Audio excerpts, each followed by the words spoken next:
नमस्कार, मी डॉक्टर मृण्मयी भजक सगळ्यांचं कार्यक्रमात मनापासून स्वागत करते। कार्यक्रम आहे आरोग्याचा पासवर्ड। मंडळी, असं म्हणतात की पोट स्वस्थ तर आरोग्य स्वस्थ। पण जर पोटात काही गडबड असेल, गुडगुड असेल, जुलाब होत असतील आणि निदान होत नसेल तर कदाचित तुम्हाला IBS देखील असू शकतो। IBS म्हणजेच इरिटेबल बाउल सिंड्रोम हा नक्की काय आहे हे आज आपण जाणून घेणार आहोत। त्यासाठी आज आपल्या बरोबर आहेत ख्यातनाम आयुर्वेदाचार्य आणि आयुर्विद्या पारंगत वैद्यराज समीर गोविंद जमदग्नी सर। सर नमस्कार। कार्यक्रमात मनापासून स्वागत करते आपलं। सरांची अगदी थोडक्यात ओळख करून देते। गेल्या 35 वर्षांपासून राष्ट्रीय आणि आंतरराष्ट्रीय स्तरावर सर रुग्णसेवेत कार्यरत आहेत। Vishwavati Ayurvedic hospital Kolhapur, Nargis Dutt cancer hospital Solapur इथं मुख्य मानद चिकित्सक म्हणून सर कार्यरत आहेत। मराठी हिंदी चित्रपट सृष्टीतील कलाकार, साहित्य क्षेत्र, क्रीडा क्षेत्र, राजकीय व सामाजिक क्षेत्रातील नामवंत व्यक्तींची आयुर्वेदिक चिकित्सा सरांनी गेल्या अनेक वर्षापासून केलेली आहे। गेल्या अनेक वर्षांपासून त्यांची ह्या क्षेत्रात ख्याती आहे। आज आपण IBS म्हणजेच इरिटेबल बाउल सिंड्रोम याबद्दल सरांकडून माहिती जाणून घेणार आहोत। नक्की काय आहे हा आजार याबद्दल सर आम्हाला आज माहिती हवी आहे। पण त्याआधी याचं नाव सिंड्रोम आहे, तर साइन सिम्पटम सिंड्रोम याबद्दल सुरुवातीला आपण सांगावं। हा खूप चांगला प्रश्न आहे। आता खरं हे आयुर्वेदाचं प्रकरण सध्या आपलं सुरू आहे आणि त्यात हे सिंड्रोम शब्द वगैरे कुठून आले असं लोकांना प्रश्न पडू शकतो। परंतु कोणताही आजार नवा जुना हा आयुर्वेदाच्या त्रिदोषवादाच्या ज्या सिद्धांतांचा आम्ही वापर करतो पायाभूत असा, त्याची वेणी एवढी घट्ट आहे की दोष धातू मल पंचमहाभूताचे सिद्धांत, अग्नीचा सिद्धांत म्हणजे जठराग्नीचा सिद्धांत, हे सगळं लक्षात घेतलं तर कोणताही आजार जो आत्ताच्या आधुनिक शास्त्रात सांगितलेला आहे, कोणताही सिंड्रोम जो सांगितलेला आहे, कोणतीही सायन्स किंवा सिम्पटम्स जी सांगितलेली आहे ती आयुर्वेदाच्या पातळीवरती आपल्याला बघता येत असतात। आता साईन असं म्हटल्यानंतर हा वस्तुनिष्ठ भाग आहे। म्हणजे एखाद्याला जर पिंपल्स आलेले असतील, खोकला आलेला असेल तर डॉक्टरलाही समजतं आणि त्या पेशंटलाही समजतं की हे लक्षण त्याच्या ठिकाणी उत्पन्न झालेलं आहे। तर हा जो प्रकार असतो तो सायन्स अशा पद्धतीचा आहे। सिम्पटममध्ये काय होतं, फक्त रुग्णालाच ते समजत असतं आणि तज्ज्ञ डॉक्टरला नंतर ते अनुभवाने त्याच्या समजू शकतं, तपासणीनंतर समजू शकतं। म्हणजे एखादी व्यक्ती जर म्हणाली की मला डोकं दुखतंय तर त्या व्यक्तिनिष्ठ असा तो प्रकार असतो लक्षणांचा, तर त्याला सिम्पटम असं म्हटलं जातं। आणि सायन्स आणि सिम्पटम एकत्र येऊन जेव्हा एखाद्या ठराविक परिस्थितीची जाणीव करून देतात तेव्हा त्याला सिंड्रोम असं म्हटलं जातं। आणि त्या सिंड्रोमचं कारण जर लक्षात आलं किंवा कारणं लक्षात आली तर त्या सगळ्याला मिळून डिसीज म्हटलं जातं किंवा व्याधी म्हटलं जातं। तर हा प्रकार जो आहे तो सगळा सायन्स, सिम्पटम्स, डिसीज आणि सिंड्रोमच्या बाबतीत लक्षात घ्यायला लागतो। नो डाऊट की ह्याच्यामध्ये दुःख आहे। सुखसंज्ञकम आरोग्यम विकारो दुःखमेवच असं म्हटलेलं आहे। म्हणजे मनाला कुठेही क्लेश झाले, दुखलं की आयुर्वेद त्याला दुःख किंवा व्याधी असं म्हणतो, पीडा असं म्हणतो। म्हणजे समजा एखाद्या माणसाला पांढरा डाग आहे अंगावरती, तर त्याला लग्न होतं, पोरं बाळ होतात, सगळं तो खात पित असतो, TV एन्जॉय करतो, क्रिकेटची मॅच बघतो, मनाला त्याला कुठं काय फक्त एकच दुःख असतं की मला पांढरा डाग आहे। तर हे मनाची जी पिंच आहे तो आजार आहे असं आयुर्वेद म्हणतो। तर आयुर्वेदाचा टेक थोडा वेगळा आहे, आधुनिक शास्त्राचा काही तत्व आपण बघितलं। बरोबर आहे। आता जेव्हा इरिटेबल बाउल सिंड्रोम हे म्हटलं जातं तर तो आजार आहे की काय म्हणायचं त्याला? बरोबर। आता हा इरिटेबल बाउल सिंड्रोम जो आहे ना, तो आता मी जसं सांगितलं तसं वेगवेगळी लक्षणं जी आहेत ती रुग्णाला समजणारी आणि वैद्याला समजणारी अशी एकत्रित आलेली असतात आणि त्यातनं काही एक ठराविक व्याधीचं दिग्दर्शन होत असतं किंवा शरीराच्या अवस्थेचं दिग्दर्शन होत असतं। तर त्याला इरिटेबल बाउल सिंड्रोम असं म्हटलं जातं। तर ह्याच्यामध्ये कसं होतं, आतडं जे आहे ते वैतागल्यासारखं वागतं असं थोडक्यात मराठीत आपण म्हणू शकतो। तर ह्या हिशोबाने मुखकुहरापासून म्हणजे तोंडापासून ते शौचाच्या मार्गापर्यंत येणारी जी निरनिराळी लक्षणं आहेत ती आणि त्याच्या संबंधाने मनाने येणारी लक्षणं जी आहेत ती असं जर लक्षात घेतलं तर मलप्रवृत्तीशी संबंधित, पचनाशी संबंधित आणि आतड्यातल्या पचनाच्या संबंधाने ज्या काही लक्षणांच्या वेगवेगळ्या पद्धतीच्या अवस्था येतात त्याचा विचार या इरिटेबल बाउल सिंड्रोममध्ये होतो। बरं सर, कारण काय आहे त्याच्यासाठी? तुम्ही म्हणालात की असं आतड थोडं वैतागल्यासारखं करतं। बरोबर आहे। का वैताग असतो? तुम्हाला म्हणजे ऐकून आश्चर्य वाटेल की 8 अब्ज जवळजवळ आपल्या संपूर्ण जगाची लोकसंख्या आहे आणि 11% जगाच्या लोकसंख्येमध्ये हा आजार आहे। म्हणजे किती मोठ्या प्रमाणावर हा आजार आहे असं आपण बघू शकतो।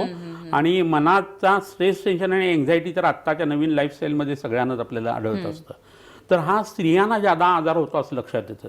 45 वर्षापर्यंतच्या व्यक्तींना हा जास्ती आढळतो आणि याच्यामध्ये मानसिक भावना जी आहे ना, स्त्रियांच्या बाबतीत हा का जास्त आढळतो, तर त्यांची लिंबिक सिस्टीम जी आहे, हात अशा करत आपण जे चालतो आणि ज्याला इमोशनल ब्रेन म्हटलेला आहे, तो स्त्रियांच्या बाबतीत जास्त ॲक्टिवेट झालेला दिसतो. आणि छोट्या छोट्या गोष्टीचं येणारं दडपण, स्ट्रेस, टेन्शन, एन्झायटी जी आहे ना, आता कसं आहे, विभक्त कुटुंब पद्धती आहे, त्यामुळे घरी मोठी माणसं कोणी नसतात, नवरा बायको आणि एखादं पिल्लू, त्यामुळे घरी भांडण जर झालं तर सोडवायला कोणी नाही. अशा पद्धतीचा जो विचार आहे तो, प्लस ऑफिसमधली कामं, टार्गेट्स वेगवेगळी दिलेली असणं, किंवा त्या माणसाचं सँडविच होत असतं, खाली लोक काम करत असतात, त्यांचा तो बॉस असतो आणि त्याच्यावरती आणखी कोणतरी बॉस असतो, तर मध्ये त्याचं सँडविच झालेलं असतं मनाचं. तर ह्याचा परिणाम जो आहे तो आपल्या शरीरावरती येत असतो, आपल्या आतड्यांच्यावरती येत असतो. तुम्ही म्हणाल हे असं कसं होतं, तर आपण जेवायला बसलो आणि एकदम दुःखाची बातमी ऐकली किंवा आपण रागावलो, तर आपलं जठर जे आहे ते मुटकुळीसारखं बारीक होतं आणि नंतर 3 तास ते उघडत नाही. असं जर होत असेल तर त्या आतल्या अन्नाच्या आहाराचं काय होत असेल, असं जर वारंवार व्हायला लागलं किंवा स्वभाव तसा आपला असेल की भाजी कशी चिरलेली आहे, याच्यात टरफल आहे, तिखट एवढं घालतात का, तेल एवढं घालतात का, असं विची येणारे लोक खूप असतात. तर त्याचा परिणाम जो आहे तो त्यांच्या भुकेवरती होत असतो, अन्न पचनावरती होत असतो. आणि हे निरंतर ज्या वेळेला होत राहतं ना, त्यावेळेला मग इरिटेबल बॉवेल सिंड्रोम सारखे आजार जे आहेत ते वरती डोकं काढायला लागतात. म्हणजे मानसिकता जी आहे त्याच्यात क्रोध, चिंता, भय, स्ट्रेस, टेन्शन जे आहेत ते हे महत्त्वाचं आहे. भूक लागली नसताना जेवण आहे, आत्ता थोडं जेवलं आणि 2 तासांनी पुन्हा काहीतरी खाल्लं आहे, वजन कमी होण्यासाठी म्हणून लोक असा प्रकार करतात. तर हे वारंवार जेवण आयुर्वेदाला मान्य नाही आहे, त्याला अध्यशन असं म्हटलं जातं. 6 तासाचं मध्ये अंतर पाडलं पाहिजे. 2 वेळेला जेवण 24 तासात आणि एकदा शौचाला जर झाली तर आपलं बायोकेमिकल क्लॉक जे आहे ते चंद्र सूर्याशी बरोबरती मेळ खातं आणि आपल्या शरीरात आजार उत्पन्न होत नसतात. तर हे वारंवारचं खाणं, विरुद्धासन म्हणजे दूध आणि केळी एकत्र खाणं, फ्रूट सॅलड खाणं, आईस्क्रीम वारंवार खाणं, मुगाच्या डाळीची खिचडीत दूध घालून खाणं, हे जे सगळे प्रकार आहेत ना, ते ह्या आजाराचं कारण म्हणून आपल्याला बघायला लागतं. इरिटेबल बाउल सिंड्रोम याबद्दल आपण आणखी जाणून घेणार आहोत. त्याची लक्षणं काय आहेत, आयुर्वेदाच्या संकल्पनांनुसार इरिटेबल बाउल सिंड्रोम काय आहे आणि मुख्य म्हणजे त्याच्यासाठी उपाययोजना काय आहे, या सगळ्याविषयी आज आपण जाणून घेणार आहोत. आज आपण चर्चा करतोय IBS किंवा इरिटेबल बाउल सिंड्रोम ह्या आजाराविषयी आणि आपल्याला मार्गदर्शन करतायत वैद्य समीर गोविंद जमदग्नी. सर, तुम्ही सांगितलं की IBS म्हणजे काय आहे, लक्षणांबद्दल आपण बोलत होतो, ते आपण पूर्ण करूया आणि मग आयुर्वेदाकडे बरोबर आहे. आता हे पोटाशी संबंधित लक्षणं असल्या कारणाने आणि पोटातला जो बिघाड आहे आतड्यांच्या पचनातला, त्याचं एक व्यक्तीकरण जे आहे ते मुखामध्ये किंवा तोंडामध्ये होतं. त्यावेळी चव चांगली लागत नाही असं होतं. आस्य वैरस्य म्हटलं जातं, म्हणजे खातोय आपण त्याची चव एक असते आणि आपल्याला लागते वेगळीच, असं व्हायला लागतं. तर अरुची हा प्रकार त्याच्यामध्ये येतो. भूक जी आहे ती कमी होते, अग्निमांद्य उत्पन्न व्हायला लागतं. तोंडाला एक प्रकारचा गंध यायला सुरुवात होते, कारण पचन व्यवस्थित झाले नसतं आणि तो आमदोष जो आहे तो दुर्गंधीयुक्त असा असतो. हे होत असताना शौचाला गेले की कृतसंज्ञता, म्हणजे शौचाला जाऊन आले पण पूर्ण झाली याची फिलिंग नसते लोकांना. आणि एकदा उदप्रक्षालन केल्यानंतर पुन्हा त्यांना बसावं वाटतं आणि त्याच्यामध्ये इंडियन टाईप ऑफ कमोड जर नसेल तर मग त्याचा परिणाम त्यांना जास्तीत मोठ्या प्रमाणावरती जाणवत असतो. त्याच्याबरोबर पोटात गुडगुड आवाज येणं, पोट फुगणं, छातीवरती प्रेशर आल्यासारखं होणं, छाती धडधड होणं, डिप्रेशन येणं, कोणतंही काम माझं उरकेल की नाही अशी एक भावना मनामध्ये येणं. त्याच्याबरोबरीनं डिसिजन मेकिंग कपॅसिटी या लोकांची जबरदस्त कमी होते. स्त्रीविषयीचं आकर्षण जे पुरुषांचं असतं ते कमी व्हायला लागतं आणि नपुंसकत्व त्यातनं येऊ शकतं. पाठ आणि कंबर दुखायला लागते, कारण या आतड्याचे सगळे बंध आहेत ते पाठीच्या मणक्याला लागलेले असतात. तर पाठीच्या मणक्याला ती खेच लागली की मग सॅक्रल वन थोडंसं उचललं जातं, पोट पुढं आलेलं असतं, मानेची अलाइनमेंट बिघडते, हातामध्ये वेदना, हातापायाला मुंग्या येणं वगैरे असं व्हायला लागतं. तर आयुर्वेदामध्ये गृहिणी नावाचा, संग्रहणी नावाचा एक आजार सांगितलेला आहे. अतिसार म्हणजे जुलाबाचं एक प्रकरण वर्णन केलेलं आहे आणि अर्श नावाचं एक प्रकरण सांगितलेलं आहे.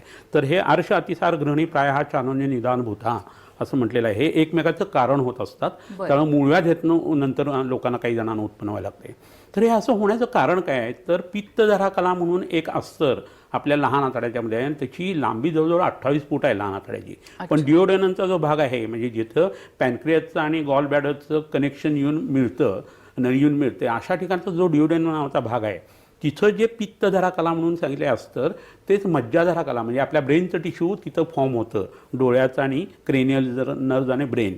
तर असं जर असेल तर मग ब्रेनचं आणि गटचं जे संबंध आता आधुनिक शास्त्र सांगतो ना, तो व्हाया मन तिथं आपल्याला लक्षात येत असतो आणि ती लक्षणं सगळी येत असतात. आणि त्याच्यामुळं शरीरामध्ये उत्पन्न होणाऱ्या ज्या गोष्टी आहेत त्याच्यामध्ये मज्जाधातू चांगला तयारच होत नाही, पित्त त्यात खूप वाढतं आणि ह्या मज्जानंतर शुक्र हा धातू असतो पुरुषांचा आणि त्यामुळे तो कमी व्हायला लागल्यानंतर येणारं लक्षण जे असतं ते म्हणजे काम वासनेची कमी, ध्वजभंग म्हणजे असमर्थता जी आहे ती मैथुन कर्माची, आणि स्त्रियांच्या विषयीचं आकर्षण कमी होणं असं लक्षण त्याच्यामध्ये येतं. आणि आपले ग्रंथ हे पुरुषप्रधान लिहिलेले असल्याकारणानं स्त्रियांना हा आजार झाला की पुरुषाच्या विषयीचं आकर्षण कमी होतं. हा नुसता आकर्षणाचा भाग नाही आहे, हे वंध्यत्वाचं कारण आहे म्हणून आपण हे बोलतोय. तर हे संग्रहणी किंवा ग्रहणी दोष जो आहे तो काढला तर ज्यांना मुलं 20-20 वर्ष होत नाहीत अशा लोकांना मुलं होतात असं लक्षात येतं. म्हणजे हे लक्षण जे आहे ते असं निग्लेक्ट करून चालत नाही, असा भाग त्यातनं मला सांगायचा आहे. खरं आहे सर. तुम्ही सांगितलं की खरं तर पोटापासून सुरुवात झाली, पण त्याचे परिणाम जे आहेत ते पूर्ण शरीरावर आपल्याला होताना दिसून येतात. सर, मनोवृत्ती आणि IBS यांचा किती जवळचा संबंध आहे? कसं होतं, आयुर्वेदात वेगवेगळ्या प्रकृती सांगितलेल्या आहेत आणि त्यातली वात प्रकृती जी आहे, पित्त प्रकृती आहे. पित्त प्रकृतीचा माणूस असतो तो स्पार्किंग टॅलेंट असतो. 8-10 लोक बसलेले असतात आणि एखादा प्रश्न पडलेला असतो आणि एकदम मला आठवलं असं जो म्हणतो ना, तो पित्त प्रकृतीचा असतो. पण तो भडकू असतो तेवढात. म्हणजे त्याचं जबरदस्त टेम्परमेंट जे असतं ते शॉर्ट टेम्पर्ड असा तो असतो. तर त्याचा परिणाम त्याला पचनासाठी काय जो होईल तो होईल, पण त्याच्या व्यतिरिक्त त्याला मग सारखी खाण्याची इच्छा होऊ शकते. त्याला नेमकं तिखट चमचमीत असं आवडत असतं आणि मग त्याचा परिणाम त्याच्या पोटावरती यायला सुरुवात होते, लिव्हरवरती यायला सुरुवात होते. असा प्रकार घडत असतो. वात प्रकृती माणसं असतात ते चिंता खूप करत असतात, सतत मान खाली होऊन बसलेले असतात, खांदे पडलेले असतात, छोट्या छोट्या गोष्टींचा बाऊ ते करत असतात. तर ह्या मनोवृत्तीचा परिणामसुद्धा आपल्या पचनावरती येत असतो. आपलं मन प्रसन्न असताना आपण जेवायला बसायला पाहिजे. आपलं पोट मोकळं असताना आणि जुनं अन्न खाल्लेलं पचलंय आणि नंतर आपण जेवायला बसायला पाहिजे. तर हा प्रकार या लोकांना जमत नाही. आणि मग बाहेर कुठंतरी जात असताना अनलिमिटेड जेवण म्हटलं की ते खायचं म्हणून खातात असं होतं. खरं म्हणजे मिताहार घ्यायला पाहिजे. तुम्ही चुकीचं खा किंवा चांगलं खा, परंतु जे खाताय ते माफक खाल्लं तर जठराग्नी हा भगवान आहे, त्याचं विराट रूप दर्शन जे आहे ते दोन्ही पद्धतीचं भिंगुळवाणं सुद्धा आहे आणि चांगल्या पद्धतीचं सुद्धा आहे. तर त्याला काही अन्न आलं तर ते बिचारा पचवत असतो तो. तर तुम्ही मात्रेत जर खाल्लं तर ॲटलिस्ट तुम्ही आजारी पडणार नाही. चांगलं खायला पाहिजे, याला तरणोपाय नाही आहे. पण कधी वाईट खाल्लं तर तुम्ही माफक खाल्लेलं असेल तर त्याचा उपयोग होऊ शकतो. आणि लोकांना नेमकं तेच जमत नाही. भजी खायची नाही असं म्हटलं तर जमतं, भजी खूप खायची हेही जमतं, पण 2 भजी खाऊन थांब तर हे लोकांना जमत नाही आणि तिथं आजाराची बीजी असतात. अगदी खरं सांगितलं सर. मला वाटतं की आपल्या सगळ्या दर्शकांना हे अगदी मनोमन पटलं असेल. सर, IBS मध्ये योगोपचाराचं काय महत्व आहे? हो, आता मनाचा संबंध आला की योगाचा येतो. योग चित्तवृत्ती निरोधा असं आपण म्हणतो आणि नामसाधना वगैरे त्याचा मनावरती परिणाम जो येतो तो समाधानी वृत्ती वाढायला लागते. समाधान एकदा यायला लागलं की अहंभाव सुद्धा कमी व्हायला लागतो, परोपकार वाढायला लागतो आणि परोपकाराय पुण्याय पापाय परपीडनम म्हणतो आपण. तर वनस्पतीसुद्धा असल्या तरी मुळांनी एकमेकाला सहाय्य करत असतात. हो, आपलं मन जे आहे ते जर बुद्धी आणि विवेक जर धारण केला तर आपण सुद्धा परोपकाराने जगू शकतो. आणि परोपकार एकदा व्यवस्थित झाला, माझ्यासारखं समोरच्याचं देह आहे, त्यातल्या पेशी तशाच आहेत आणि त्या त्याच पद्धतीने नाचतायत, बागडतायत असं जर असेल तर एकमेकाचा द्वेष केल्यानंतर जी भावना जी आहे ती इरिटेबल बॉईल सिंड्रोम वाढवते. तर तुम्हाला योगोपचाराचा उपयोग जो आहे तो साधनेपासून आहे, मंत्र साधनेपासून सुद्धा त्याचा उपयोग होऊ शकतो. तुमच्या शरीराच्या वेगवेगळ्या पाउश्चर जे आहेत त्या वेगवेगळ्या पद्धतीचे तुम्हाला ताकद प्रदान करत असतात. गरुडासन तुम्ही केलं की तुमची दृष्टी जी आहे ती गरुडासारखी होते. तुमचं चापल्य जे आहे ते भुजंगासनानं वाढू शकतं. सिंहासन केलं तर क्रव्याद नावाचा अग्नी तुमच्या पोटातला वाढू शकतो. म्हणून त्या पोझिशन वेगवेगळ्या दिलेल्या आहेत. तर ॲटलिस्ट ताट बसून पाठीचा मणका तुम्ही जेवायला सुरुवात केली तर ते सुखासन जे आहे ते तुम्हाला उत्तम पद्धतीचे परिणाम योगोपचाराच्या पद्धतीने तुमच्या शरीरावरती देत असतं. ओंकार साधना आहे, प्राणायाम आहेत, तर ते ह्याचा तज्ज्ञ वैद्यांच्याकडनं वापर करून घ्यायला पाहिजे. नक्कीच. म्हणजे सर, तुम्ही आयुर्वेदाच्या दृष्टीने IBS काय आहे हे सांगितलं, त्याचप्रमाणे योगोपचार सांगितलेत. यानंतर आपण पंचकर्मामध्ये काय उपचार आहेत, आयुर्वेदिक औषधं काय आहेत याविषयी बोलणार आहोत. सर, तुम्ही सांगितलं की आपण कशा पद्धतीने त्याच्याकडे बघितलं पाहिजे ह्या आजाराकडे. आता पंचकर्मामध्ये आणि आयुर्वेदिक औषधोपचार जेव्हा आपण म्हणतो तर त्यामध्ये आपण काय करू शकतो IBS साठी? आता कसं होतं, आपल्या मेंदूमध्ये जसे न्यूरॉन्स आहेत ना तसं आपल्या आतड्यांच्यामध्ये सुद्धा भरपूर मोठ्या प्रमाणात आहेत आणि त्यांची डेन्सिटी या आजारामध्ये खूप वाढते. तसंच लिम्फ नोड जे असतात ते सुद्धा फुगलेले आणि सुजलेले असतात. हे जर लक्षात घेतलं तर मज्जातंतूंच्यावरती काम करणारी औषधं म्हणजे ग्रहणीवरती काम करणारी औषधं, ग्रहणी म्हणजे लहान आतड्याचा जो भाग आहे त्याच्यावरती काम करणारी औषधं वापरणं गरजेचं असतं. तर इथं बाह्योपचाराला खूप किंमत आहे. आपण गळवावरती जसं पोटीस लावतो ना तसं पोटाला जर पोटीस लावायला सुरुवात केली तर आतड्याची सूज कमी येते. या डेन्सिटी जी वाढलेली आहे मज्जातंतूची ती कमी येते. लिम्फ नोड जे असतात ते बसायला सुरुवात होते, यातली इन्फ्लेमेशन्स कमी होतात, आतड्याची सूज कमी येते आणि पेरिस्टाल्सिस जे आहे ते व्यवस्थित होऊन गॅसेस पास होणं, भूक लागणं हे व्हायला लागतं.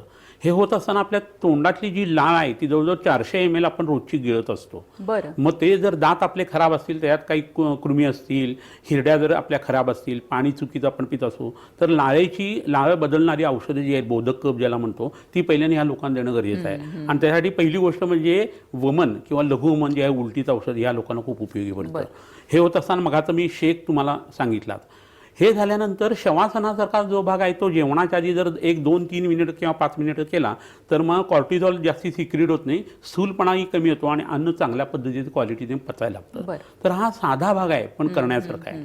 आतड्याला ज्यावेळेला सूज येते आणि रक्त पडतं बऱ्याच वेळेला किंवा चिकटपणा असतो, आव असते, अशा वेळेला एकदा वमन करून झाल्यानंतर ऊर्ध्व शुद्धी झाली की नंतर पिच्छाबस्ती नावाचे बस्ती सांगितलेली आहे. तर ते जर केले गेले तर ह्या लोकांचा चिकटा जो आहे तो कमी व्हायला लागतो. कधी शौचाला घट्ट होते, कधी पातळ होते, कधी आवाज करत होतीये, कधी मिक्स होतीये, हे जे सगळं प्रकरण असतं ना ते ह्या पंचकर्मातल्या बस्तीने खूप चांगलं कमी येत असतं. आपलं मन आणि बुद्धी जे आहे ते कुटस्थ चैतन्य, ख्रिस कॉन्शियसनेस किंवा अकाल तत्व ज्याला आपण म्हणतो, तिथं मन एकत्र येत असतं. कोणतीही गोष्ट आठवताना आपण इथं पिंच करतो, तर तिथं शिरोधारा करणं हे खूप महत्त्वाचं असतं. ब्राह्मी तेलाची शिरोधारा, ताकाची शिरोधारा असं जर केलं तर आपलं मन शांत होतं, प्रसन्न होतं आणि आपलं पचन जे आहे ते सुधारतं. तर irritable bowel syndrome, Crohn's disease किंवा अल्सरेटिव्ह कोलायटिस आश्चर्यकारकरित्या 70% फक्त आपल्या शिरोधारेने कमी येत असतो. तर जवळच्या वैद्याच्याकडे जाऊन हे काम करणं हे खूप गरजेचं आहे. आपल्या शरीरातला 74% भाग जो आहे तो पाण्याचा आहे. तर शरीरातलं पाणी जे आहे ते सुद्धा पचायला लागत असतं हे लोकांना माहीत नसतं. पाणी पी, नुसतं पाणी पित असतात. तोंडातली कोरड तशीच राहते टाळूला, पिपासा स्थानातली, आणि गटागटा पाणी उभ्याने लोक पितात आणि पोट डब्ब होतं आणि गॅसेस वाढतात. तर पाण्याचंही लोक पचन व्हायला लागतं असतं जसं अन्नाचं तसं. तर त्यामुळे म्हणून नुसतं पाणी प्यायचं असं करू नका तुम्ही. मेसेज फ्रॉम वॉटर असं एक पुस्तक जॅपनीज सायंटिस्टने लिहिलेलं आहे, ते कृपा करून तुम्ही वाचा. आयुर्वेदाचा टेक काय तो लक्षात घ्या. तहान लागली तर पाणी, भूक लागली तर जेवण, आणि शौचाला लागली तर शौचाला पटकन जाणं. एवढ्या जरी गोष्टी केल्या ना तरी ऋग्वेदात सांगितलेलं आहे की वरचे 2 दिक्पाल जे आहे श्वासाचे आणि तोंडाचे आणि गुदमार्गाचे आणि मूत्रमार्गाचे हे तुम्ही पाळले तर शरीराचा दुर्ग म्हणजे किल्ला पडत नाही लवकर. तर ह्या पद्धतीने पंचकर्माचा भाग जो आहे तो आपण वापरत असतो. ह्याच्यामध्ये काही हिरव्या वनस्पती आहेत त्या मी इथं आणलेल्या आहेत. त्याचा वापर जर केला गेला तर अतिशय अप्रतिम फायदा त्याचा होताना दिसतो. ही शाल्मली नावाची एक वनस्पती आहे आणि हिचा डिंक जो असतो त्याला मोचरस असं म्हणतात. तर मोचरस दुधामध्ये घालून शिजवून त्याचा बस्ती देणं, तो पिच्छाबस्ती असतो, तो खूप उत्तम उपयोगी पडतो. मोचसरावो हिमोग्राही स्निग्धो वृक्षा कषायका असा त्याचा एक श्लोक सांगितलेला आहे. आणि रक्तस्तंभन हे उत्तम पद्धतीने करतं. आतड्याच्या कॅन्सरसाठी सुद्धा ही वनस्पती आणि याचा रस जो आहे उपयोगी आहे. थ्रोटच्या कॅन्सरसाठी सुद्धा ही वनस्पती खूप मोठ्या प्रमाणावरती उपयोगी पडते. दुसरी जी वनस्पती आहे ती बिल्व, तुम्हाला सगळ्यांना माहीत असलेली, आता श्रावणी सोमवार होऊन गेले. तर ह्या बेलफळाचा जो गर आहे तो जर आपण वापरला, बिल्व मगज किंवा बेल मुरब्बा, तर इरिटेबल बाउल सिंड्रोममध्ये खूप अप्रतिम फायदा होतो. बेलफळं तुम्हाला सगळ्यांना माहिती आहेत आणि बेल ही माहिती आहे. याच्या पानांचा रस जर घेतला तरीही फायदा होतो. पण कच्च्या बेलफळाचा, बाल बेलच वापरायचा आहे. पिकलेलं दुर्धळ असं पचायला ते वापरायचं नाही आहे. कच्चं बेलफळ जे आहे ते वापरायचं आहे. तिसरी एक वनस्पती इथं आहे आणि ती म्हणजे करंजी नावाची वनस्पती. करंजासारखी इथं ही फळं लागलेली दिसत आहेत पहा. तर करंजासव जे आहे याच्या सालीपासून तयार केलेलं ते पोटासाठी अतिशय उपयोगी आहे आणि पोटातले कृमी यांनी नष्ट होतात. आतड्याची सूज ही चांगली कमी होते, यकृताला उत्तेजना मिळते.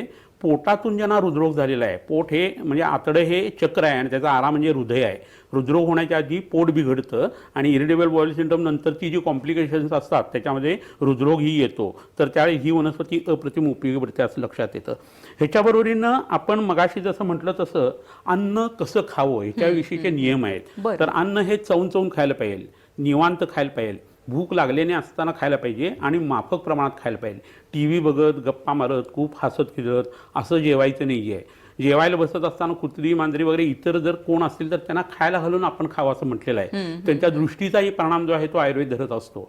दृष्टी हा भाग मज्जातंतूशी संबंधित आहे, मज्जेशी संबंधित आहे. मज्जातंतू आणि मज्जा आपल्या पोटामध्ये आहे, तर त्या दृष्टीचा परिणाम आपल्या पोटावरती येत असतो. आणि पचन होणं, मैथुन कर्म, शौचाला होणं, डिलिव्हरी होणं ही सगळी नर्वस ऑपरेशन्स आहेत.